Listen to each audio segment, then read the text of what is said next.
السلام علیکم۔ اس میں ایک نقطہ ایڈ کروں گا، جی آواز آ رہی ہے؟ جی جی جی جی جی علامہ صاحب ضرور ضرور۔ جی، دیکھیں، ایک چیز جو معاشرے میں نظر آتی ہے جس کی وجہ سے ہمارے جوان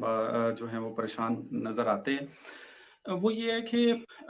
میں اپنے درسوں میں ایک چیز کو بہت زیادہ آج کل بیان کر رہا ہوں، اور شاید تجربے کی بنیاد پہ ہے یہ، کہ ہم نے زندگی کو تقسیم کیا تھا سہولت کے لیے مختلف پارٹس کے اندر، مثلا ڈاکٹری ایک طبقہ کرے، مثلا انجینئرنگ کوئی اور کرے، مثلا اور دوسرے کام جو ہیں وہ اس طرح تقسیم کر کے، تاکہ معاشرے کی زندگی جو ہے وہ چل سکے۔ ایک انسان سارے کام جو ہے وہ نہیں کر سکتا، لیکن آہستہ آہستہ ایک ذہنیت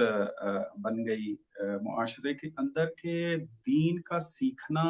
اور دین کا دفاع کرنا یہ بھی ایک ڈپارٹمنٹ کی طرح بن گیا۔ سوچ بن گئی کہ مثلا دین کا سیکھنا اور دین کا دفاع کرنا ایک خاص طبقے کا کام ہے، میرا نہیں ہے۔ مثلا کوئی خرابی دیکھ رہے ہوں گے تو کہیں گے، مثلا مثال کے طور پر یہ جملہ بڑا سننے کو ملتا ہے کہ مولویوں کا کام ہے، ہمارا کام نہیں ہے، چلیں ہم تو یہاں سے چلتے ہیں۔ تو یہ اس چیز نے جو سطح فکری ہے ہمارے جوانوں کی وہ بہت نیچے کر دی ہے، چونکہ ابتدائی جو الف بے ہے دین کی وہ بھی نہیں سیکھتے، جس کی وجہ سے جب انفارمیشن کی بمبارمنٹ ہوتی ہے سوشل میڈیا کے ذریعے تو وہ بہت پریشان ہو جاتے ہیں، یہ کیا ہو گیا، یہ ایسے تو ہم نے تو سنی سنائی بات یہ سنی تھی، ایسا نہیں تھا۔ اگر جس طریقے سے ابتدا ہی سے دنیاوی تعلیم کے اندر ایک طریقے کے ساتھ آخر تک جایا جاتا ہے، اگر دین کو بھی زندگی کا اصلی حصہ بنا کر اس کے اوپر سٹڈی کی جائے، اس کے اوپر ریسرچ کی جائے، جیسے جیسے وقت ملتا رہے، یعنی اصلی ٹائم دیا جائے زندگی کا، جس طریقے سے آپ نے اپنی فیملی کے لیے وقت نکالا ہوا ہے، جس طرح آپ نے اپنی جاب کے لیے وقت نکالا ہوا ہے، جس طریقے سے آپ نے اپنے دوستوں کے لیے وقت نکالا ہوا ہے، اسی طریقے سے زندگی کے اصل جب حصے کو بنا کر دین کو ٹائم دیں گے تو آہستہ آہستہ آپ دیکھیں گے کہ معرفتی اور علمی طور پر گرو کریں گے، اور جب آپ علمی طور پر گرو کر جائیں گے اور جہالت ختم ہو جائے گی اور ابتدائی لیول دین کا سیکھ جائیں گے، تو بہت سارے ان کے سوالات ایسے ہوتے ہیں جو بالکل بھی ابتدائی سطح کے برابر ہوتے ہیں۔ یعنی جیسے آپ نے ڈیبیٹس کے اندر دیکھ بھی لیا ہے، آ کر ایسی باتیں کر رہے ہوتے ہیں کہ جس کا نہ سر ہوتا ہے نہ پیر ہوتا ہے، اگر کسی نے الف بے دین کی پڑھی ہو تو وہ یہ سوال کر ہی نہیں سکتا۔ تو میں یہ چاہوں گا اور اس پلیٹ فارم کے ذریعے اس بات کو دوبارہ میں بیان کروں گا کہ دین کو اپنی زندگی کا حصہ بنائیں، دین کو ڈپارٹمنٹ نہ بنائیں دوسرے کی طرح کہ مثلا یہ ہمارا وظیفہ نہیں ہے، یہ تو خاص ایک طبقہ جو مدرسے میں جائیں گے، جو مثلا اپنا وقت جو ہے وہ صرف کریں گے ان کے لیے، نہ، وہ ایک لیول ہے، وہ تخصصی اسپیشلائزیشن کا لیول ہے، جس طرح کیسر بھائی جو ہے وہ بڑے اچھے انداز میں جو ہے مختلف ڈپارٹمنٹ جو دین کے اندر پائے جاتے ہیں کہ جن کو سنبھالنا ہوتا ہے، اور اس کے اندر بہت ساری ریسرچ کرنی پڑتی ہے، جو ہر بندے کے پاس وقت نہیں ہے کہ ہر ڈپارٹمنٹ کے اندر وہ صاحب نظر بنے اور پھر دفاع کرے، وہاں پہ تقسیم بندی ہو جاتی ہے۔ ایک فرنٹ لائن کے اوپر دفاع کر رہا ہوتا ہے، ایک مرتبہ دین کا تبیین وضاحت کر رہا ہوتا ہے، ایک مرتبہ داخلی سوالات اور اعتراضات کا جواب دے رہا ہوتا ہے، یہ الگ بنتا ہے، یہ بعد والا مرحلہ ہے۔ پہلا مرحلہ یہ ہے کہ انسان دین سیکھے، جو ضروری ہے ہر مسلمان کے اوپر، روایات کے اندر بھی موجود ہے، قرآن سے بھی معلوم ہوتا ہے کہ دین سیکھنا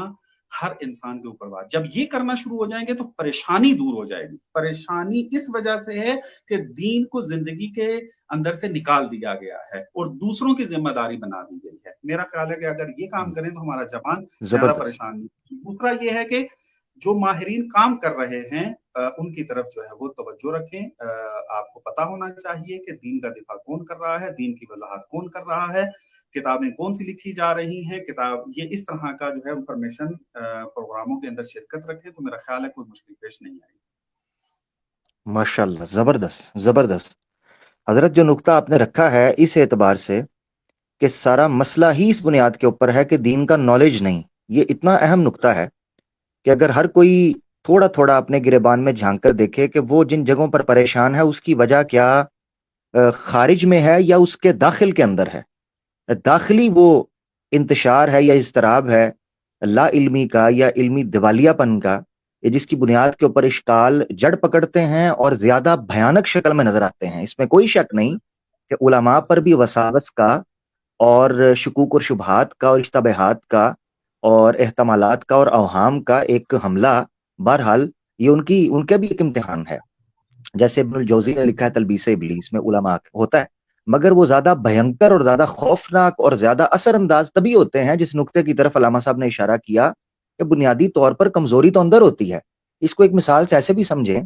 کہ جیسے کسی انسان کا امیون سسٹم ہوتا ہے، تکنیکی سسٹم اندر دفاعی، جسے مدافعت کا نظام کہتے ہیں جسم کے اندر، وہ جتنا کمزور ہوتا جاتا ہے بیماری اتنا زیادہ اس پر حملہ کرتی ہے. تو گویا جتنا آپ کا امیون سسٹم کمزور ہوتا جائے گا، بیماری چاہے چھوٹی ہی کیوں نہ ہو، ہلکی سی ہوا چلتی ہے، فلو لگ جائے گا، بخار آ جائے گا، نزلہ لگ جائے گا، چھینکیں آنا شروع ہو جائیں گی. تو گویا وزن چاہے خارج سے آنے والی اس وبا کا یا اس بیماری کا نہ ہو، یہ بیسیکلی داخلی طور پر اس دیوالیہ پن کا ہے یا اس قحط کا ہے جو علمی طور پر ہمارے اندر مسلمانوں میں پایا گیا ہے. اس طرف توجہ کی جائے، بڑا اہم نقطہ ہے جس کی طرف علامہ صاحب نے اشارہ کیا، ہمارے مسلمانوں کو ضرور توجہ دینی چاہیے. جزاک اللہ حضرت. آگے بڑھتے ہیں اسی خوبصورت نقطے کے ساتھ جو مسلمانوں کے لیے بڑا اصلاح کا باعث بن سکے. ہمارے ساتھ کافی دیر سے عمران